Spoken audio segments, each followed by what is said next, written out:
Okay. A lot of you may know this. Some of you may not. This is how I do it. This is the way my grandfather taught me. Real quick way. If you want to miter 2 pieces of round pipe. So whether you're putting smaller pipe to bigger pipe or whatever, this still works. You have to use the smaller pipe to do this. Of course, it's the one you're going to cut on. But to make that joint like that, and you can adjust it as you learn to change your angles on it or whatever you want. But this is just a simple, quick way. I'm going to show you how to make that cut so those two will fit together. All you need is a little round piece of paper with a plus sign in it. The round piece of paper has to be cut to match the diameter of whatever pipe you're going to notch, not what you're going to put it on. Okay? What you do, you cut it out the diameter, mark around it, cut it out. Fold it in half one way, perfect. Draw your line through your crease, fold it in half another way, perfect. Draw a line through your crease. You're going to set it up here on top of your pipe. You're going to have 4 points. You're only going to use 3 of them.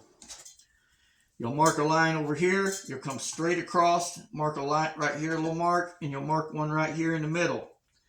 Then pull the pipe paper right off, go right to the mark in the middle, line it up, get it straight. You'll make another mark down here. At that point, you'll come over like this is. You'll come from the outside mark down to this bottom part, from this outside mark down to that bottom part. Your cut will look like that when you get done, especially if you cut a lot better than I did, just trying to hold it and cut it with the death wheel. Just so I could show you guys this. And then when you put it together, you got your joint. And then all you got to do is come in and adjust the edges of it here in the middle to tighten the fitting up on it a little bit, and you're good to go. But that's all it is that right there to make that cut. It's a lot easier for guys that are DIYers. You don't want to spend a bunch of money on a merge pipe. Somebody's already built it. You can do it yourself. I would recommend, instead of using cheap eBay pipe like this, thin wall shit, I go to what is it, silicone intake systems, and I buy this thick wall pipe, stainless pipe. It's they claim it's 0.08 wall, basically like between 2 and 2.5 millimeters thick. It's like 1/8 inch thick pipe. It don't break, it don't crack out. Same thing with all my elbows for my hot side stuff. It's all heavy wall. And then in my instance, what I'm going to do is when I make this merge, I'm going to come in here with stainless and plate this and gusset this on top and bottom and across here to make it more solid. That's what I'm going to do this evening after everybody gets home and everything settles down for the evening. Come out here and do that.